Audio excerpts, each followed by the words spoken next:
Excellency Ferdinand Romualdez Marcos Jr.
On the part of the Senate, the joint session is called to order. On the part of the House of Representatives, the joint session is called to order. Please rise for the singing of the Philippine National Anthem, to be led by the Samiwang Singers of Ilocos Norte.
Please remain standing for the nation's prayer. Aming manlilikha, tagapagbigay buhay at liwanag ng sangkatauhan. Salamat po sa iyong pagtangkilik at paggabay sa bansang Pilipinas. Salamat po sa kalayaang magtipon tulad ngayon, ayon sa talaga ng aming saligang batas. Salamat po na kami dahil sa kabayanihan, pagsisikap at sakripisyo ng aming mga ninuno at mga bayani ay nabuo upang maging isang bansa at isang malayang demokratiko Republika. Walhamdulillahi Rabbil Alamin. Pagpalain niyo po ang aming pagtitipon ngayon upang aming tingin, liwanagan at suriin ang kalagayan ng bayan, ang state of the nation.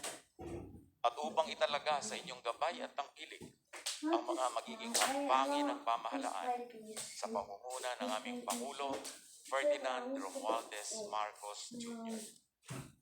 Biyayaan niyo po kami, mga mamamayan at mga namumuno, ng patuloy at tumitibay na pagkakaisa, pagtutulungan, at pagmamahalan bilang pagsunod sa inyong mabuti at magandang pagkakas. Kasihan niyo po ang aming Pangulo at ang pangkat ng kanyang mga tagapangasiwa, ang aming mga mambabatas, ang aming mga hukom, at ang mga tagapagpairal ng katarungan ng dalisay at ibayong kaliwanagan, karunungan, katuwiran, at katapatan sa kanilang banal na tungkulin.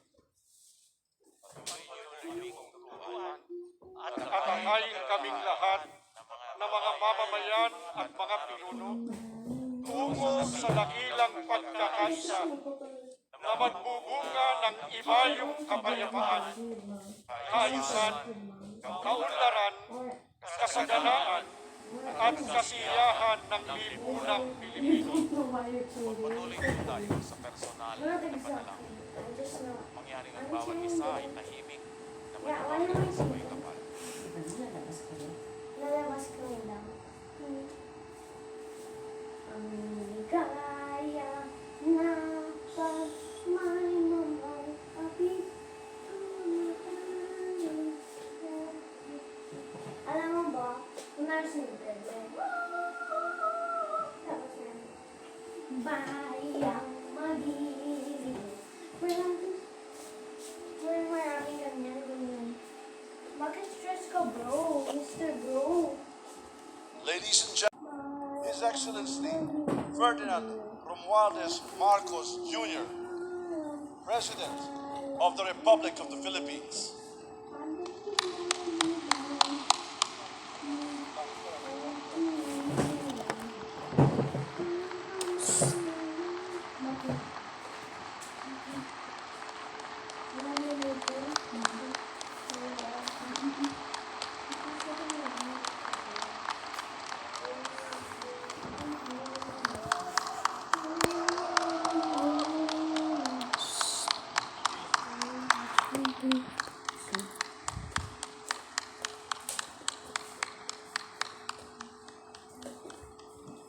Vice President Sara Zimmerman Duterte, former Presidents Joseph Ejercito Estrada, Gloria Macapagal Arroyo, and Rodrigo Roa Duterte, Senate President Juan Miguel Zubiri, and the honorable members of the Senate, House Speaker Ferdinand Martin Romualdez, and the honorable members of the House of Representatives, Chief Justice Alexander Gesmundo, and the honorable justices of the Supreme Court, the Apostolic Nuncio, Most Reverend Charles John Brown, and the esteemed members of the Diplomatic Corps,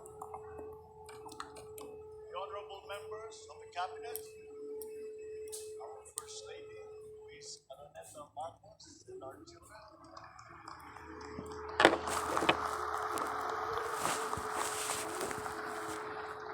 Distinguished guests, ang mga minamahal kong mga kababayan, ladies and gentlemen, magandang hapon po sa inyong lahat. I come before you today to address you as it is my duty as President of the Republic. We live in difficult times brought about by some forces of our own making, but certainly also by forces that are beyond our control. But we have, and we will continue to find solutions, and these are some of them. In terms of the economy, we will implement a sound fiscal management. Tax administration reforms will be in place to increase revenue collection. Expenditure priority will be realigned and spending efficiency will be improved to immediately address the economic scarring arising from the effects of COVID-19 and also to prepare for future shocks. Productivity enhancing investments will be promoted. Our country must become an investment destination, capitalizing on the corporate recovery and tax incentives for enterprises through the CREATE law and the economic liberalization laws such as the Public Service Act and the Foreign Investments Act. Ecozones will be fully supported to bring in strategic industries such as those engaged in high-tech manufacturing, health and medical care, and all emerging technologies. This is also seen to facilitate economic growth outside of Metro Manila.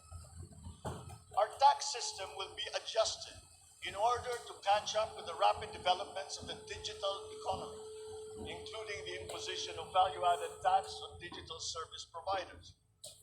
The initial revenue impact will be around 11.7 billion pesos in 2023 alone. Tax compliance procedures will be simplified to promote ease of paying taxes. We will pursue measures to determine possible undervaluation and or trade misinvoicing of imported goods. Through information and communications technology, the Bureau of Customs will promote streamlined processes. Disbursements for 2022 to 2023 will be maintained at above 20% of gross domestic product or 4.955 trillion pesos and 5.086 trillion pesos respectively to ensure continuous implementation of priority programs. Disbursement will further increase over the medium term from 5.402 trillion pesos or 20.7% of our GDP in 2024 to 7.712 trillion pesos or 20.6% of GDP in 2028. The medium-term fiscal strategy of this administration seeks to attain short-term macro-fiscal stability while remaining supportive of the country's economic recovery and to promote medium-term fiscal sustainability.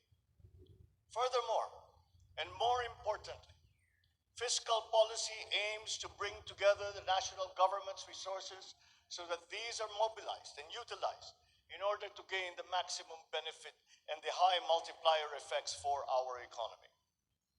Measurable medium-term macroeconomic and fiscal objectives include the following headline numbers. These are based on forecasts that are consistent with the guiding principles of coherence of strategies, policy discipline, and fiscal sustainability. 6.5 to 7.5% real gross domestic product growth in 2022. 6.5 to 8% real GDP growth annually between 2023 and 2028. 9% or single-digit poverty rate by 2028. 3% national government deficit to GDP ratio by 2028. Less than 60% national government debt to GDP ratio by 2025. At least 4,256 US dollar income per capita and the attainment of upper middle income status by 2024. The aforementioned headline goals summarize the objectives of this medium-term fiscal strategy being submitted to Congress for its adoption and concurrence to the concurrent resolution by the Senate and House of Representatives. Once adopted, the MTFF will become an anchor for the annual spending and financing plan of the national government and Congress when preparing the annual budget and undertaking related appropriation activities. It is therefore a forward-looking document that extends beyond the traditional 3-year horizon to reach 6 years, coinciding with the 6-year coverage of the Philippine Development Plan 2023 to 2028. The MTFF also promotes transparency and credible commitment to pursue the indicated socio-macroeconomic goals that optimize the government budget. Medium-term growth targets and the assumptions regarding key macroeconomic variables underpin the medium-term fiscal plan. The recent past and the COVID-19 pandemic has beset the macroeconomic environment with challenges and a series of external shocks. Inflation has accelerated in recent months due largely to significant increases in international prices of oil and other key commodities. Still, the economic growth momentum remains firm, as demonstrated by the strong 2022 first quarter GDP growth at 8.3%. However, the recovery process from the impact of the pandemic is still ongoing, amid elevated uncertainty in the international economic environment. Revisions in the macroeconomic assumptions incorporate these challenges and most recent economic developments, leading to upward adjustments in the following: inflation rate for 2022 to 2023, foreign exchange rate for 2023 to 2025, and goods and services imports growth for 2022. The economy is expected to grow by 6.5 to 7.5% this year as we continue to reopen the economy while considering the recent external developments. In the first quarter alone, GDP saw an increase in household consumption and private investments, along with a robust manufacturing industry, high vaccination rate, improved healthcare capacity, and an upward trend in tourism and employment. This is expected to continue for the rest of the year. The strong economic growth is projected to be sustained and expanded further to 6.5 to 8% from 2023 until 2028. The average inflation for 2022 is projected to range from 4.5 to 5.5%, following the uptick in fuel and food prices as a result of the ongoing Russia-Ukraine conflict and the disrupted supply chains. It is slightly adjusted to 2.5 to 4.5% in 2023 and is seen to return to the target range of 2.